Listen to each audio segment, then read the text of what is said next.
ನಗರದಲ್ಲಿ ಇಂದು ಸ್ಥಳೀಯ ಸಂಸ್ಥೆಗಳ ಹೊರಗುತ್ತಿಗೆ ನೌಕರರ ನೇರ ಪಾವತಿಗೆ ಆಗ್ರಹಿಸಿ ಮಹಾನಗರ ಪಾಲಿಕೆ ಮುಂಭಾಗ ಪೌರ ಕಾರ್ಮಿಕರು ಪ್ರತಿಭಟನೆ ನಡೆಸಿದರು.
ದಾವಣಗೆರೆ ಮಹಾನಗರ ಪಾಲಿಕೆ ಘನತ್ಯಾಜ್ಯ ವಿಲೇವಾರಿ ವಾಹನ ಚಾಲಕ ಸಂಘದ ಅಧ್ಯಕ್ಷ ನಾನು.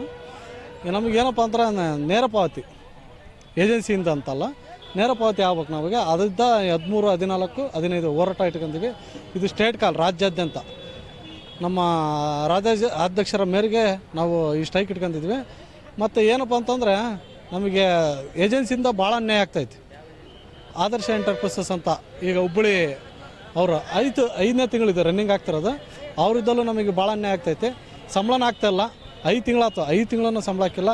ESC PF ಇಲ್ಲ. ESC ಏನಪ್ಪ ಅಂತಂದ್ರೆ ಈಗ ನಮ್ಮ ಕಾರ್ಮಿಕರಿಗೆ ಕೆಲಸ ಮಾಡ್ತಾರಂದ್ರೆ ರೋಗ ರುಜಿನತ್ತು ಅಂಟೋದು ಭಾಳ. ಅವ್ರು ಈಗ ಸಡನ್ನಾಗಿ ಈಗ ಹಾಸ್ಪಿಟ್ಲಿಗೆ ಕರ್ಕೊಂಬಂದ್ರೆ ತೋರ್ಸೋಕ್ಕೆಲ್ಲ ಡ್ರಾಪ್ ಆಗಿದ್ದಾವೆ, ತೋರ್ಸೋಕೆ ಬರ್ತಲ್ಲ. ಹಾಗಾಗಿ ರಾಜ್ಯ ಸರ್ಕಾರಕ್ಕೆ ನಾವು ಕೇಳ್ಕೊಳ್ಳೋದು ಒಂದೇ, ಪರ್ಮನೆಂಟ್ ಅಂತೂ ಬೇಡ, ನಮಗೆ ಆಫೀಸಿದ್ದಲ್ಲೇ ನೇರ ವೇತನ ಕೊಟ್ಟರೆ ಭಾರಿ ಅನುಕೂಲ ಆಕತಿ. ನಮ್ಮ ಹೆಣ್ಣು ಮಕ್ಕಳಿಗೆ ಒಂದು ದಾರಿ ಆಗುತ್ತೆ ಅನ್ನೋ ಉದ್ದೇಶದಿಂದ ನಾವು 13, 14 ಸ್ಟ್ರೈಕ್ ಇಟ್ಕೊಂಡು ಅದಕ್ಕಾಗಿ ಹೋರಾಡ್ತಾ ಇದ್ದೀವಿ. 5 ತಿಂಗಳು ಸಂಬಳ ಆಗಿಲ್ಲ. ನಮ್ಮ ಜೀವನ ನಡೆಸೋದು ಭಾಳ ಕಷ್ಟ ಆಗೈತಿ. ಇವತ್ತಿನ ದಿವಸ 15ನೇ ತಾರೀಕು ಮುಖ್ಯಮಂತ್ರಿ ಮನೆಯ ಕಡೆಗೆ ಬೆಂಗಳೂರು, ಅಲ್ಲಿಗೆ ಮುಖ್ಯಮಂತ್ರಿ ಮನೆಗೆ ಮುತ್ತಿಗೆ ಹಾಕ್ಬೇಕಂತ ನಾವು ಸ್ಟೇಟ್ ಕಾಲಿದ್ದ ಬಂದಿದೆ. ಹಾಗಾಗಿ 14ನೇ ನೈಟು ನಾವು 200 ಜನ ಇದ್ದೀವಿ ವಾಹನ ಚಾಲಕರು. 200 ಜನನೂ ನಾವು ಬೆಂಗಳೂರಿಗೆ ಅಟೆಂಡ್ ಆಗ್ತೀವಿ. ಬೇಡಿಕೆ ನಮ್ಮ ನೇರ ವೇತನ ಒಂದೇ, ಅದು ಬಿಟ್ಟರೆ ಏನಿಲ್ಲ ಸರ್. ನೇರ ವೇತನ ಒಂದೇ, ಆಫೀಸಿದ್ದ ನೇರ ಪಾವತಿ ಕೊಡ್ರಿ ಅಂತ. ದುಗ್ಗೇಶ್ ಅಂತ MR.